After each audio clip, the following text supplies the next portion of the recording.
നമുക്കൊരു കിടില സ്നാക്ക് ഉണ്ടാക്കിയാലോ. ഒരു കപ്പ് ഗോതമ്പ് പൊടി 2 നേന്ത്രപ്പഴം കൊണ്ടാണ് ഞാനിപ്പോൾ ഈ കിടില സ്നാക്ക് ഇവിടെ ഉണ്ടാക്കിയിട്ടുള്ളത്. ഇത് പൊരിച്ചിടുമ്പോൾ തന്നെ നമ്മുടെ കുട്ടികൾ പാത്രം കാലിയാക്കി തരും കേട്ടോ, അത്രയ്ക്കും ടേസ്റ്റാണ്. പിന്നെ ചായ തിളക്കുന്ന സമയം മതി, അപ്പോഴേക്കും ഈ സ്നാക്ക് റെഡി ആയിട്ട് കിട്ടും. ഇതിൻ്റെ മിക്സൊക്കെ റെഡിയാക്കി വെക്കുകയാണെന്നുണ്ടെങ്കിൽ. അപ്പോൾ ആദ്യം തന്നെ നമുക്ക് മിക്സിയുടെ ജാറിലേക്ക് 1/2 കപ്പ് പഞ്ചസാര ഇട്ട് കൊടുക്കാം. പിന്നെ നല്ലൊരു ഫ്ലേവറിന് വേണ്ടിയിട്ട് പഞ്ചസാരയിലോട്ട് 4 ഏലക്കേൻ്റെ കുരു ചേർക്കുന്നുണ്ട്. ഇത് വലിയ ഏലക്കയാണ് കേട്ടോ, അതിൻ്റെ കുരുവാണ് ഞാനിപ്പോൾ ഇട്ട് കൊടുക്കുന്നത്. ഇനി നല്ല പോലെ ഒന്ന് പൊടിച്ചെടുക്കുക. അപ്പോൾ പഞ്ചസാര ഏലക്ക ഇവിടെ നല്ല പോലെ പൊടിച്ചെടുത്തിട്ടുണ്ട്. ഇനിയിപ്പോൾ നമുക്കിതിലേക്ക് ചേർക്കാനുള്ളത് നേന്ത്രപ്പഴമാണ് കേട്ടോ. അപ്പോൾ ഞാൻ 2 ബനാനയാണ് ഇവിടെ എടുത്തിട്ടുള്ളത്, നല്ല പഴുത്ത തന്നെയാണ്. ഇനി ഇത് ചെറിയ പീസായി കട്ട് ചെയ്തിട്ട് നമ്മൾ പഞ്ചസാര പൊടിച്ച് വെച്ചിട്ടില്ലേ അതിലേക്ക് ഇട്ട് കൊടുക്കുക.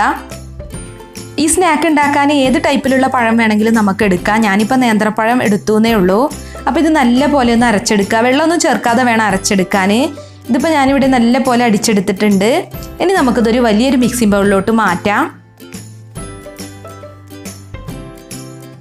ബനാന മിക്സ് അപ്പോൾ ഞാനിപ്പോൾ ബൗളിലേക്ക് ഇട്ടിട്ടുണ്ട്. ഇനിയിപ്പോൾ നമുക്കിതിലേക്ക് ചേർക്കാനുള്ളത് ഗോതമ്പ് പൊടിയാണ് കേട്ടോ.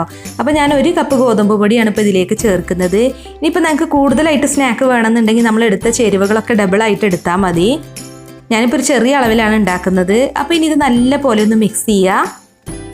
പിന്നെ നമ്മളിതിലോട്ട് വെള്ളമൊന്നും ചേർക്കാൻ പറ്റില്ല കേട്ടോ, വെള്ളമൊന്നും ചേർക്കാതെ വേണം നമ്മൾ ഈ മിക്സ് റെഡിയാക്കി എടുക്കാൻ. ഇനി ഇതിലേക്ക് ഒരു 3 ടേബിൾ സ്പൂൺ തേങ്ങ ചിരിവിയതും കൂടെ ചേർക്കുന്നുണ്ട്. പിന്നെ ഒരു 1/4 ടീസ്പൂൺ ഉപ്പും കൂടെ ചേർക്കുക. നമ്മുടെ സ്നാക്കിൻ്റെ ടേസ്റ്റ് ഒന്ന് ബാലൻസ് ചെയ്യാൻ വേണ്ടിയിട്ടാണ് ഉപ്പ് ചേർക്കുന്നത്. പിന്നെ ഒരു 1/4 ടീസ്പൂൺ ബേക്കിംഗ് സോഡ ചേർക്കുന്നുണ്ട് കേട്ടോ.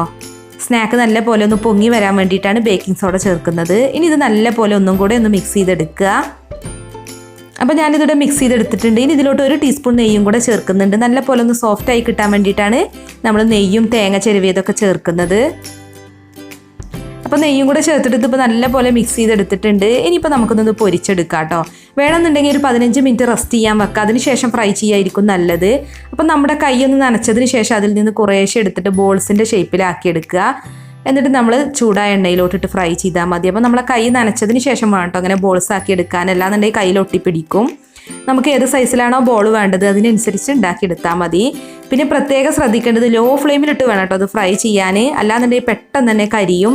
പിന്നെ ഇതിൻ്റെ ഉൾവശമൊന്നും വേവില്ല, നമ്മൾ ഗോതമ്പ് പൊടി കൊണ്ടാണല്ലോ ഉണ്ടാക്കിയിട്ടുള്ളത്. അപ്പോൾ കുറച്ച് ടൈം എടുക്കും ഇതൊന്ന് ഫ്രൈ ആയിട്ട് കിട്ടാൻ. അപ്പോൾ ലോ ടു മീഡിയം ഫ്ലെയിമിലിട്ട് വേണം നമ്മളിത് ഫ്രൈ ചെയ്യാൻ. അപ്പോൾ ഒരു വശം നല്ലൊരു ഗോൾഡൻ ബ്രൗൺ നിറായിട്ടുണ്ട്. ഇനി നമുക്കിതൊന്ന് മറിച്ചിട്ട് കൊടുക്കാം. അപ്പോൾ നമ്മുടെ സ്നാക്ക് ഇപ്പോൾ ഇവിടെ നല്ല പോലെ ഫ്രൈ ആയിട്ടുണ്ട്. ഇനിയിപ്പോൾ നമുക്കിത് എണ്ണയിൽ നിന്ന് മാറ്റാം. അപ്പോൾ ഇത്രയേ ഉള്ളൂ കേട്ടോ, നമ്മുടെ കിടില സ്നാക്ക് ഇവിടെ റെഡി ആയിട്ടുണ്ട്. ഇനിയിപ്പോൾ ബാക്കിയുള്ളത് ഇതുപോലെ തന്നെ ഫ്രൈ ചെയ്തെടുക്കാം. വളരെ പെട്ടെന്ന് ഉണ്ടാക്കാൻ പറ്റിയൊരു സ്നാക്കാണ് കേട്ടോ. നമ്മുടെ വീട്ടിൽ കറുത്ത് പോയ പഴമൊക്കെ ഉണ്ടെന്നുണ്ടെങ്കിൽ നമുക്കിത് ഉണ്ടാക്കിയെടുക്കാം. പഴമൊന്നും ഇനി കളയേണ്ട ആവശ്യമൊന്നുമില്ല. അപ്പോൾ നമ്മൾ റെഡിയാക്കി വെച്ചിട്ടുള്ള സ്നാക്ക് ഒരു സെർവിങ് ബൗളിലോട്ട് മാറ്റാം. അപ്പോൾ നമ്മളിത് ഫ്രൈ ആക്കി പാത്രത്തിൽ വെക്കേണ്ട താമസമുള്ളൂ. നമ്മുടെ കുട്ടികളത് പെട്ടെന്ന് തന്നെ തിന്ന് തീർക്കും കേട്ടോ, അത്രക്കും ടേസ്റ്റാണ്. അപ്പോൾ നിങ്ങളൊന്ന് ട്രൈ ചെയ്ത് നോക്കുക, എന്നിട്ട് നിങ്ങളുടെ ഫീഡ്ബാക്കും അറിയിക്കണം കേട്ടോ. അപ്പോൾ വീഡിയോ കണ്ടിട്ട് ഇഷ്ടമായി എന്നുണ്ടെങ്കിൽ ഒന്ന് ലൈക്ക് ചെയ്യുക, ഷെയർ ചെയ്യുക, അതുപോലെ നിങ്ങളുടെ വിലയേറിയ അഭിപ്രായങ്ങളൊന്ന് കമൻറ്റ് ചെയ്യണം കേട്ടോ. പിന്നെ നമ്മുടെ ചാനൽ സബ്സ്ക്രൈബ് ചെയ്യാത്തവരുണ്ടെങ്കിൽ ഒന്ന് സബ്സ്ക്രൈബ് ചെയ്ത് സപ്പോർട്ടും കൂടി ചെയ്യുക. അപ്പോൾ സബ്സ്ക്രൈബ് ചെയ്യുമ്പോൾ അതിനടുത്ത് കാണുന്ന ബെൽ ബട്ടൺ കൂടി ഒന്ന് പ്രസ് ചെയ്യണം കേട്ടോ. അപ്പോൾ കാണുന്ന ഓൾ എന്ന ഓപ്ഷൻ വേണം ക്ലിക്ക് ചെയ്യാൻ, എങ്കിൽ മാത്രമേ ഞാൻ പുതിയ റെസിപ്പീസൊക്കെ അപ്ലോഡ് ചെയ്യുമ്പോൾ അതിൻ്റെ നോട്ടിഫിക്കേഷൻ നിങ്ങൾക്ക് കറക്റ്റായിട്ട് കിട്ടുള്ളൂ. അപ്പോൾ മറ്റൊരു അടിപൊളി റെസിപ്പിയുമായി നമുക്ക് വീണ്ടും കാണാം. താങ്ക്